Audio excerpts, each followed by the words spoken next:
ఈరోజు వీడియోలో third semester English 4th unit చూడబోతున్నాం. సో చూడన్నా 4th యూనిట్ ఏంటంటే జేఆర్డి టాటాస్ ఇంటర్వ్యూ. అర్థమైంది కదా. సో మనం ఈ చాప్టర్లో లేదా ఈ యూనిట్లో మనం ఏం నేర్చుకోబోతున్నాం అంటే టాటాస్ ఇంటర్వ్యూ గురించి నేర్చుకోబోతున్నాం. సో నాన్న జేఆర్డి యొక్క ఫుల్ ఫామ్ మనకి ఇది. సో చూడండి ఇది ఏమన్నారంటే Tata is called grand old man of Indian industry. ఈ టాటా గారు ఎవరైతే ఉన్నారో ఈయన్ని ఇండియన్ ఇండస్ట్రీలో గ్రాండ్ ఓల్డ్ మ్యాన్ అని పిలిచేవారు. ఈయన ఎప్పుడు జన్మించారంటే he was born on 29th July in 1904. అంటే ఈయన మనకి ఎప్పుడు జన్మించారంటే 29th July 1904. అర్థమైంది కదన్నా. సో జూలై 29, 1904లో ఈయన జన్మించడం అనేది జరుగుతుంది. అదేవిధంగా ఈయన ఎప్పుడు మరణించారు అంటే అండ్ ఈ డైడ్ ఆన్ 29th January 1993. అర్థమైంది కదన్నా. ఈయన ఎప్పుడు చనిపోయారు ఆయన ఎప్పుడు మరణించారంటే 29th January 1993. He was the first licensed pilot in India and he was the first licensed pilot అంట ఎక్కడ ఇండియాలో. అర్థమైంది కదన్నా. సో అదేవిధంగా ఈయన్ని ఫాదర్ ఆఫ్ ఇండియన్ సివిలైజేషన్ అని కూడా పిలుస్తారు. He was known as the father of Indian civilisation. ఈయన్ని ఫాదర్ ఆఫ్ ఇండియన్ సివిలైజేషన్ అని కూడా అంటారు. He was the founder of Tata industries. అదేవిధంగా ఈయన కొన్ని ఇండస్ట్రీస్ అని ఫౌండ్ చేశారు అంటే స్థాపించారు. సో ఈయన టాటా ఇండస్ట్రీని స్థాపించారు. He was founder of Tata industries. And ఇంకేం ఈయన స్థాపించారని అంటే టాటా కన్సల్టెన్సీ సర్వీస్. దీన్ని మనం టీఎస్సి అంటాం, టాటా కన్సల్టెన్సీ సర్వీస్. అదేవిధంగా టాటా మోటార్స్ అండ్ ఇంకేంటంటే Tata industries, Tata salt voltage and air in India. ఇవన్నీ మన భారతదేశంలోనే ఈయన స్థాపించడం అనేది జరుగుతుంది. తర్వాత ఇన్ని స్థాపించిన తర్వాత ఎవరైనా ఒక వ్యక్తి ఇన్ని ఇండస్ట్రీస్ స్థాపిస్తే ఆయన గుర్తించుకుంటూ ఉంటామా? సో మన ఇండియా కూడా ఈయన్ని గుర్తించి ఈయనకి ఒక 2 అవార్డ్స్ అనేవి ఇవ్వడం జరిగింది. He received the awards. ఈయన కొన్ని అవార్డ్స్ వచ్చాయి. అవార్డు ఏంటి అని అంటే పద్మవిభూషణ్. ఏనా పద్మవిభూషణ్. ఇది ఎప్పుడు వచ్చింది ఈయనకంటే 1955 1955లో ఈయనకి పద్మవిభూషణ్ అనేది ఇవ్వడం జరిగింది. అదేవిధంగా ఇంకో అవార్డు కూడా వచ్చింది. అదేంటి అంటే భారతరత్న అవార్డు. ఇది ఎప్పుడు వచ్చింది అని అంటే 1922. ఈయనకి 1922లో భారతరత్న అనే అవార్డు కూడా వచ్చింది.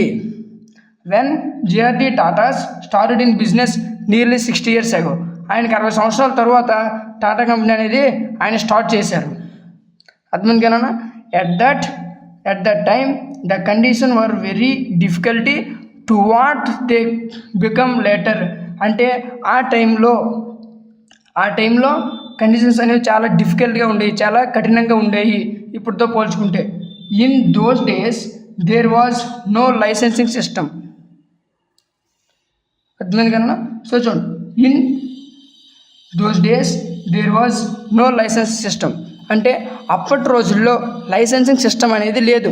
అర్థమైంది కదన్నా. అప్పటి రోజుల్లో అంటే వాళ్ళు ఉండేటప్పుడు రతన్ టాటా అంటే ఈ టైంలో మనకి లైసెన్సింగ్ సిస్టమ్ అనేది లేదు. So there we nobody to bridge business was reasonable and honest and the taxes were also reasonable. అంటే ఏంటంటే అప్పుడు మనకి లైసెన్సబుల్ సిస్టమ్ లేదు కదా. సో అప్పుడు వాళ్ళు ఏం చేశారనంటే బిజినెస్ స్టార్ట్ చేయడానికి ఎటువంటి లైసెన్స్ అంటే ఎటువంటి రిజిస్ట్రేషన్ ఇలాంటివి ఏమి లేవన్నమాట. సో అప్పుడు ఏం చేశారంటే the taxes were also reasonable.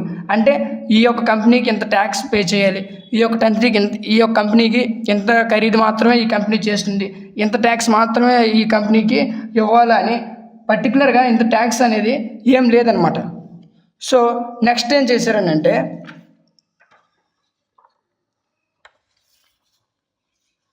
చూడండి. So there was no great investment in escape taxes. అర్థమైంది కదా. సో దీని అర్థం ఏంటంటే అప్పటి వాళ్ళు ట్యాక్సెస్ అనేవి పే చేసేవారు. అంటే అప్పటి వాళ్ళకి ట్యాక్సెస్ ఎగ్గొట్టాలి అంటే ఇలా ఎక్కువ ట్యాక్స్ ఇలా కట్టకూడదని వాళ్ళకి అంటే ఆ వే ఆఫ్ థింకింగ్ అనేది వాళ్ళకి లేదనమాట. Next but Nehru institute a controlled society that where license and permits the government needed money to done elections. అంటే ఏంటంటే నెహ్రూ గారు వచ్చిన తర్వాత ఏం చేశారనంటే ఎలక్షన్కి సరిపడగా, అంటే ప్రెస్ ఎలక్షన్ జరుగుతాయి కదా, సో ఆ ఎలక్షన్కి సరిపడే అమౌంట్ మాత్రమే ట్యాక్స్ కింద పే చేయమని చెప్పేవారు. అర్థమైంది కదా. సో ఆ సమయంలో నెహ్రూ గారు వచ్చి ఏం చెప్పారు, అప్పుడు నెహ్రూ గారు ఏం చెప్తున్నారు అంటే ఎలక్షన్స్కి ఎంత అయితే అమౌంట్ ట్యాక్స్ అవసరమో, ఎలక్షన్కి ఎంత అయితే అమౌంట్ అవసరమో అంత అమౌంట్ని ట్యాక్స్ కింద కలెక్ట్ చేసేవారు. ఎలక్షన్స్ ఎక్స్పెన్స్ వర్ క్రాస్డ్ లిమిట్.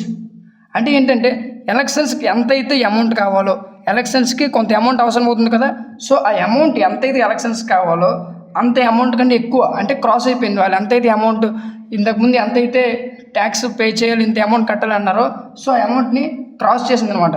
అంతకంటే ఎక్కువ అమౌంట్ ఖర్చు చేయాల్సిన అవసరం వచ్చింది. Elections expense are cross the limits. అంటే ఎలక్షన్స్ అమౌంట్స్ అనేవి లిమిట్స్ క్రాస్ అయ్యాయి.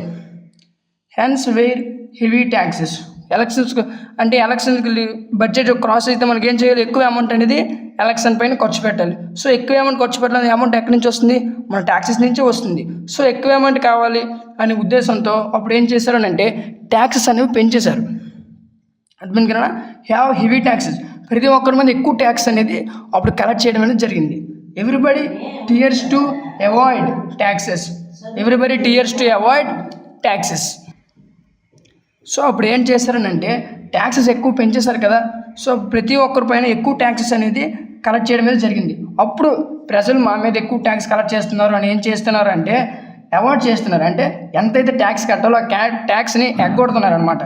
So everybody tears to avoid taxes. అంటే ట్యాక్సెస్ కట్టకుండా ఎగ్గొట్టేస్తున్నారు. సో అప్పుడు ఏం చేశారంటే they resort to black marketing boarding goods. Ultimately it leads to corruptions. అంటే వీళ్ళ యొక్క ఏదైతే ట్యాక్స్ ఉందో వీళ్ళు ఎగ్గొట్టారంటే దానికి రీజన్ చెప్పాలి కదా. అప్పుడు రీజన్ అడిగితే వాళ్ళు ఏం చెప్పేవారంటే వాళ్ళ యొక్క ట్యాక్స్ ఏదైతే ఉందో, వాళ్ళకి అమౌంట్ ఏదైతే ఉందో దాన్ని మేము బ్లాక్ మార్కెటింగ్లో బోర్డింగ్ గూడ్లో ఇన్వెస్ట్మెంట్ చేసాం, ఖర్చు పెట్టేసామని వాళ్ళు చూపించేవారు అనమాట. సో అప్పుడు ఇంకేం చేసామంటే ఇట్ లీడ్స్ టు కరప్షన్. ఈ విధంగా చేస్తూ దీన్ని కరప్షన్లోకి లీడ్ చేస్తుంది. అర్థమైందా. The whole culture change between under British rule and free India in Indian industry. అంటే ఏంటంటే చూడండి, అప్పుడు హోల్ కల్చర్ అంటే అప్పుడు ఉండే కల్చర్ కన్నా చేంజ్ బిట్వీన్ అండర్ బ్రిటిష్. అంటే బ్రిటిష్ వాళ్ళు ఉండేటప్పుడు మన భారతదేశం ఎలా ఉండేది, అప్పుడు యొక్క కల్చర్ కన్నా rules and free India in Indian history. అప్పుడు ఉండే కల్చర్ కన్నా ఇప్పుడు ఉండే కల్చర్కి చాలా చేంజెస్ వచ్చాయి. అంటే చాలా డెవలప్ అయింది, చాలా మారింది అని అర్థం. సో ఇదనమాట. చూడండి, the whole culture change between under British rules and free India in Indian industry. అంటే మళ్ళీ చెప్తున్నాను చూడండి. అంటే ఇక్కడ అర్థం ఏంటంటే బ్రిటిష్ వాళ్ళు ఉన్నప్పుడు ఇండియాకి, అంటే బ్రిటిష్ వాళ్ళు ఉన్నప్పుడు భారతదేశానికి, ఇప్పుడు ఉన్నప్పుడు భారతదేశానికి చాలా చేంజెస్ అనేవి ఎక్కువగా వచ్చాయి అని అర్థమైంది కదన్నా. సో ఇది ఈ యొక్క సమ్మరీ. చూడన్నా, ఈ చాప్టర్ నుంచి మీకు ఏ టైప్ ఆఫ్ క్వశ్చన్ ఇచ్చినా మీరు ఈ సమ్మరీని ఆన్సర్గా రాయొచ్చు.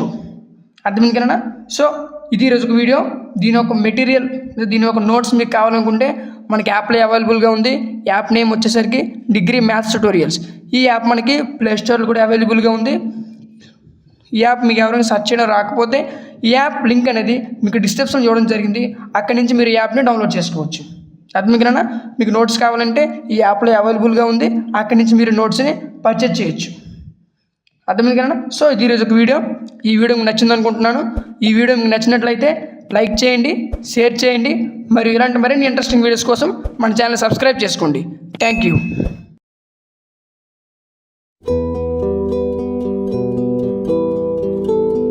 ఈరోజు వీడియోలో 3rd సెమిస్టర్ నుంచి ఇంగ్లీష్ 4th యూనిట్ చూద్దాం. సో చూడన్నా, 4th యూనిట్ టాపిక్ ఏంటంటే డైలాగ్ రైటింగ్. సో చూడండి, దీనికి సంబంధించిన క్వశ్చన్ చూద్దాం. Prepare A dialogue between 2 friends about their career. అర్థమైంది కదా. సో అన్ఎక్స్పెక్టెడ్గా ఒక ఇద్దరు ఫ్రెండ్స్ అనేది కలవడం జరిగింది. సో అప్పుడు వాళ్ళిద్దరూ వాళ్ళ కెరియర్ గురించి ఎలా మాట్లాడుకుంటారు అని మనకి డైలాగ్ రైటింగ్ రూపంలో మనకి రాయమన్నాడు. సో మనం ఏం రాస్తామంటే ఫస్ట్ ఆ ఇద్దరు వ్యక్తులు ఒకరి పేరు రాము అనుకుందాం, ఇంకొకరి పేరు రాజు అనుకుందాం. సో వాళ్ళిద్దరూ చాలా రోజుల తర్వాత కలిశారు కదా, వాళ్ళ కెరియర్ గురించి ఎలా మాట్లాడుకుంటున్నారో చూద్దాం.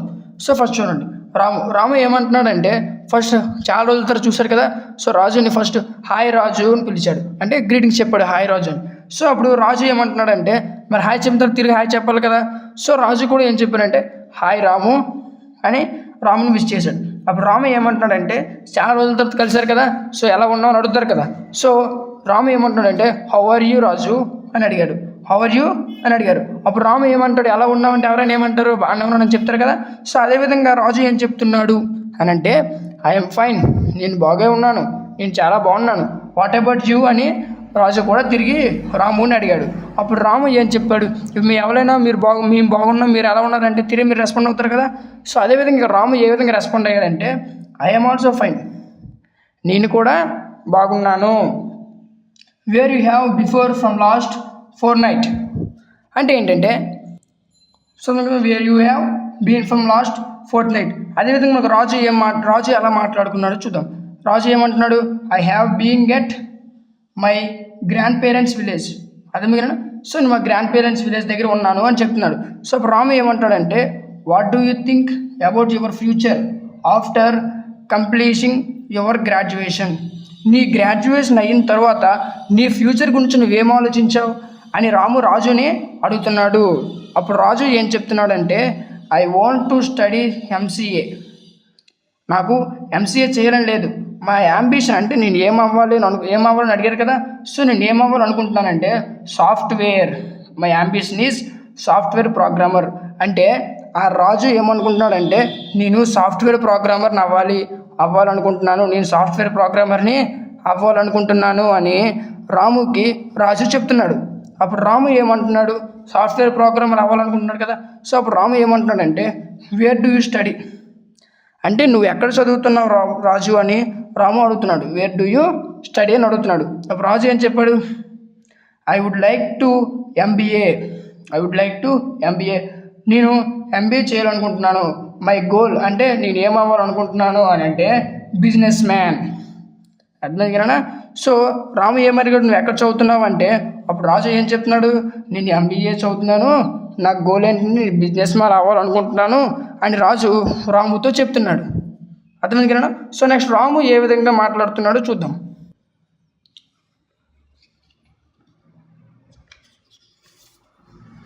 సో చూడన్నా మనకి రాజు అడిగాడు కదా, అదే ఇందాక రాము అడిగాడు కదా వేర్ డూ స్టడీ అని. అప్పుడు రాజు ఏం చెప్పాడు నాకు ఎంబీఏ చేస్తున్నాను, నాకు గోల్ బిజినెస్ మ్యాన్ అని చెప్పాడు కదా. అప్పుడు రాము ఏమంటున్నాడంటే okay good, where do study. Okay నువ్వు బిజినెస్ మ్యాన్ అవ్వాలనుకుంటున్నావు కదా, నువ్వు ఎక్కడ చదువుతున్నావు అని రాము అడుగుతున్నాడు. అప్పుడు రాము అడిగే క్వశ్చన్కి రాజు ఏమని చెప్తున్నాడంటే I want to study in Hyderabad. నేను హైదరాబాద్లో చదువుతున్నాను అని రాజు అనేవాడు రాముకు చెప్తున్నాడు. అప్పుడు రాము ఏమన్నాడంటే ఓకే అంటే ఇంతవరకు మాట్లాడాం కదా, ఇక్కడ మాట్లాడిన చాలు, నాకు పని ఉంది వెళ్ళిపోతుందని చెప్తున్నాడు. Let us move. Okay let us move. I have an urgent work at home. Hyderabad అనేసరికి ఓకే చాలు ఇంతవరకు మాట్లాడిన చాలు, నేను వెళ్ళిపోతాను, నాకు వర్క్ ఉందని రాము చెప్తున్నాడు. ఏమంటున్నాడు ఓకే లెట్ us మూవ్, చాలు వెళ్ళిపోతాం, నాకు ఒక అర్జెంట్ వర్క్ ఉంది. I have an urgent work. మా ఇంటి దగ్గర నాకు ఒక అర్జెంట్ వర్క్ ఉంది, నేను వెళ్ళిపోవాలి అని చెప్తున్నాడు. అప్పుడు వెళ్ళిపోవాలంటే ఎవరు నోపుతారండి. అప్పుడు రాజు ఏమంటున్నాడు ఓకే కలిసినందుకు nice to meet you, bye అని రాజు చెప్తున్నాడు. రాజు బాయ్ అని చెప్తున్న తర్వాత రాము ఉండు అని చెప్తారేంటి, ఇందాకలా అసలుకే వర్క్ ఉందో వెళ్ళిపోతానని చెప్పాడు కదా. సో బాయ్ అనేసరికి రాము కూడా ఆ క్యూరియాసిటీతో ఏమన్నాడంటే ఓకే బాయ్, కలిసినందుకు థ్యాంక్ యూ, బాయ్, తర్వాత కలుద్దామని చెప్పి రాము అంటున్నాడు. అర్థమైంది కదా. సో ఇది చాలా రోజుల తర్వాత కలిసిన ఇద్దరు ఫ్రెండ్స్ మధ్యన ఉన్న కాన్వర్జేషన్, వాళ్ళ ఫ్యూచర్ గురించి ఎలా మాట్లాడారో కాన్వర్జేషన్. అర్థమైంది కదా. సో చూడండి ఇది వీళ్ళిద్దరి మధ్యన ఉన్న డైలాగ్ రైటింగ్. అర్థమైంది కదా. దీని యొక్క నోట్స్ మీకు కావాలనుకుంటే మన యాప్లో అవైలబుల్గా ఉంది. యాప్ నేమ్ వచ్చేసరికి డిగ్రీ మ్యాథ్స్ ట్యూటోరియల్స్. ఈ యాప్ లింక్ మనకి డిస్క్రిప్షన్లో కూడా ఇస్తాం. ఎవరికైనా ఈ యొక్క నోట్స్ ఈ స్టడీస్ తరపు ఈ యొక్క సిలబస్ తరపు నోట్స్ మీకు కావాలనుకుంటే యాప్లో అవైలబుల్గా ఉంది. డిస్క్రిప్షన్ లింక్ ఏమైంది డిస్క్రిప్షన్లో ఉంది. ఎవరికైనా నోట్స్ కావాలనుకుంటే అక్కడికి వెళ్ళి పర్చేజ్ చేయొచ్చు. సో ఇది ఈరోజు ఒక వీడియో. ఈ వీడియో మీకు నచ్చింది అనుకుంటున్నాను. ఈ వీడియో మీకు నచ్చినట్లయితే లైక్ చేయండి, షేర్ చేయండి, మరియు ఇలాంటి మరిన్ని వీడియోస్ కోసం మన ఛానల్ని సబ్స్క్రైబ్ చేసుకోండి. Thank you.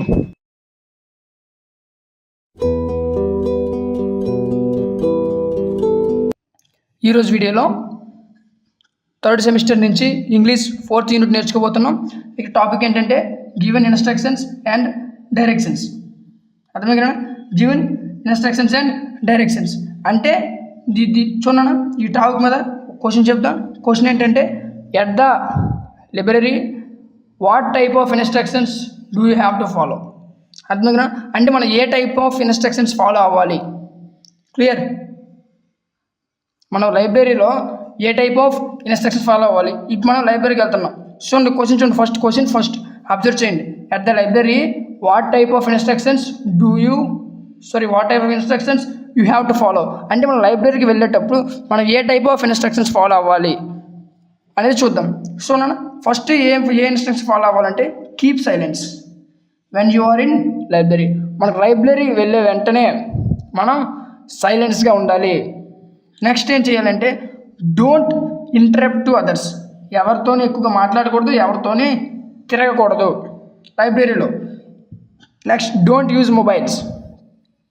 మనం ఎప్పుడైతే లైబ్రరీలోకి వెళ్తామో వెంటనే మన మొబైల్ యూజ్ చేయకూడదు. మొబైల్ యూజ్ చేయడం ఆపాలి. మనం లైబ్రరీలో మొబైల్స్ అనేవి యూజ్ చేయకూడదు. అదేవిధంగా మనం ఒకవేళ లైబ్రరీకి మొబైల్ తీసుకువెళ్ళినట్టయితే keep your mobile in silent mode. ఎందుకన్నా keep your mobile in silent mode. ఒకవేళ మనం ఏదైనా అర్జెంట్ అవసరం ఉండి మన లైబ్రరీకి ఫోన్ తీసుకెళ్ళామంటే మన ఫోన్ ఖచ్చితంగా సైలెంట్ మోడ్లో పెట్టుకోవాలి లేదా స్విచ్ ఆఫ్ చేసుకోవాలి. నెక్స్ట్ ఇంకేంటంటే keep the paper and magazines in proper way.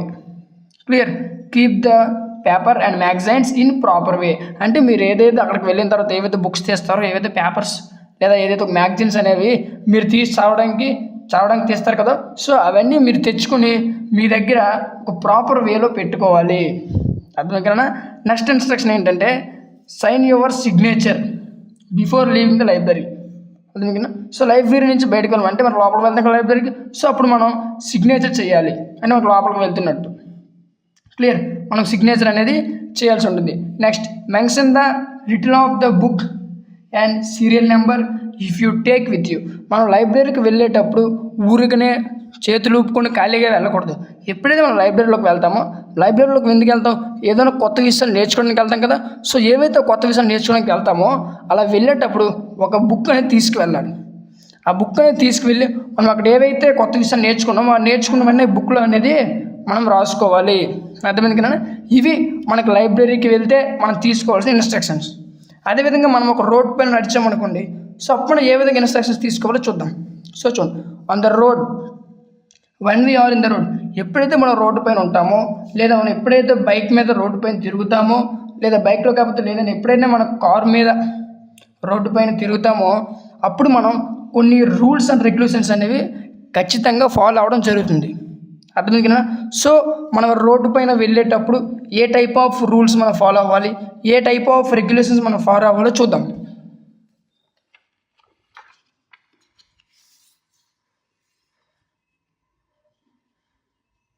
చూడండి, మనం ఎప్పుడైతే రోడ్ పైన నడుస్తామో అప్పుడు walk on the left side of the road. మీరు ఎప్పుడైతే రోడ్డు పైన నడుస్తారో ఖచ్చితంగా మీ లెఫ్ట్ సైడ్ మాత్రమే రోడ్డు పైన నడవాలి. అర్థమైంది, రోడ్డుకి లెఫ్ట్ సైడ్ మాత్రమే నడవాలి. And cross the road that where the zebra crossing is there. మనం ఎక్కడ పడితే అక్కడ రోడ్డు అనేది క్రాస్ అవ్వకూడదు. ఎక్కడ క్రాస్ అవ్వాలి అంటే ఎక్కడైతే మనకు రోడ్లో జీబ్రా క్రాసింగ్ ఎక్కడైతే ఉంటుందో ఆ ప్లేస్లో మాత్రమే మనకు రోడ్డు అనేది క్రాస్ చేయాలి. ఎక్కడ పెడితే అక్కడ క్రాస్ చేయకూడదు. అదేవిధంగా don't use mobiles while you are walking on the road. మనం ఎప్పుడైతే రోడ్డు పైన నడుస్తామో మనం నడుస్తున్నప్పుడు మొబైల్స్ అనేవి ఎట్టి పరిస్థితుల్లో కూడా యూజ్ చేయకూడదు. Cross the road where is the signal point. ఎందుకంటే రోడ్డు అనేది మనం ఎక్కడ పెడితే అక్కడ క్రాస్ చేయకూడదు. మనం ఏదైనా ఒక బండి మీద వెళ్ళేటప్పుడు లేదా ఒక కార్ మీద వెళ్ళేటప్పుడు మనం రోడ్ని అనేది ఎక్కడ పడితే అక్కడ క్రాస్ చేయకూడదు. ఎక్కడ క్రాస్ చేయాలి? సిగ్నల్ పాయింట్స్ దగ్గర మాత్రం మనం అనేది క్రాస్ చేయాలి. Wear helmet when you are driving అంటే మనం ఎప్పుడైతే డ్రైవింగ్ చేస్తామో, లేదా ఒక కారు నడుపుతున్నాం, లేదా ఒక బండి నడుపుతున్నాం, ఏదైనా ఎక్కడికైనా ట్రావెల్ చేస్తామో, ఎప్పుడైనా జర్నీ చేస్తామో, డ్రైవింగ్ చేస్తున్నామో అప్పుడు ఖచ్చితంగా మన హెడ్కి హెల్మెట్ అనేది ఉండాలి. అండ్ ఎప్పుడైతే మనం కార్ మీద వెళ్తామో మనకి ఏముండాలి? Seat belt. Keep seat belt while your driving in car. మనం ఎప్పుడైతే కార్ నడుపుతున్నామో అప్పుడు మనకి ఖచ్చితంగా సీట్ బెల్ట్ పెట్టుకోవాలి అని అర్థం. Next, start early to reach destiny in time. మీరు మీ యొక్క ఆఫీస్ లేదా మీరు మీ యొక్క పనులకి కరెక్ట్ టైంకి వెళ్ళాలంటే అక్కడ ఏదైతే టైం ఉందో ఆ టైం కంటే ఎర్లీగానే అంటే ముందుగానే మీరు బయలుదేరితే అనుకున్న టైంకి మీ యొక్క డెస్టినీకి ఇన్ టైంకి చేరుకోగలరు. అండ్ ఇంపార్టెంట్ పాయింట్ ఏంటంటే drunk and drive is crime. అంటే మనం నెక్స్ట్ ఉంది drunk and drive is crime. So never take alcohol before starting journey. మనం ఎప్పుడైతే ఒక జర్నీ స్టార్ట్ చేస్తామో లేదా మనం ఎప్పుడైతే ఎక్కడికైనా ఒక వెళ్ళాలనుకుంటున్నామో, ఏదో ఒక ప్లేస్కి వెళ్ళాలనుకుంటామో ఆ ప్లేస్కి వెళ్ళడానికి మనం ఏదైనా ఒక కార్ మీద కానీ లేదా బస్ మీద కానీ ట్రావెల్ చేస్తాం కదా, లేదా ఒక బండి మీద అంటే ఒక బైక్ మీద కానీ మనం ట్రావెల్ చేస్తాం కదా. సో మనం ట్రావెల్ చేసేటప్పుడు ఎటువంటి ఆల్కహాల్ అనేది తీసుకోకూడదు. అది క్రైమ్ అంట. అర్థమైనా? So it's a crime. మనం ఎప్పుడైతే జర్నీ చేయాలనుకుంటామో సో ఆ ముందు మనం ఎటువంటి ఆల్కహాల్ అనేది తీసుకోకూడదు. ఇవి మనం రోడ్డు పైన ఎక్కడికైనా వెళ్తే మనం తీసుకోవాల్సిన ఇన్స్ట్రక్షన్స్. అర్థమైంది కదన్నా? సో ఇది మనకి టాపిక్. చూడండి, దీని యొక్క నోట్స్ మీకు యాప్లో అవైలబుల్గా ఉంది. ఎవరికైనా ఇంట్రెస్ట్ ఉంటే యాప్ మనం చూడండి, ఎవరికైనా ఇంట్రెస్ట్ ఉంటే ఈ యొక్క మెటీరియల్ అనేది యాప్లో అవైలబుల్గా ఉంది. సో చూడండి, యాప్ నేమ్ ఏంటంటే డిగ్రీ మ్యాథ్స్ ట్యుటోరియల్స్. ఈ యాప్ మనకి ప్లేస్టోర్లో కూడా అవైలబుల్గా ఉంది. లేదు అంటే ఈ యాప్ లింక్ అనేది మీకు డిస్క్రిప్షన్లో ఇవ్వడం జరిగింది. అక్కడి నుంచి మీరు ఈ యాప్ని డౌన్లోడ్ చేసుకోవచ్చు. అర్థమైంది. సో అక్కడి నుంచి మీరు ఒక నోట్స్ని బై చేసుకోవచ్చు. క్లియర్? సో చూడనా, ఇది ఈరోజు వీడియో. ఈ వీడియో మీకు నచ్చింది అనుకుంటున్నాను. ఈ వీడియో మీకు నచ్చినట్లయితే లైక్ చేయండి, షేర్ చేయండి, మరియు ఇలాంటి మరిన్ని వీడియోస్ కోసం మన ఛానల్ సబ్స్క్రైబ్ చేసుకోండి. Thank you.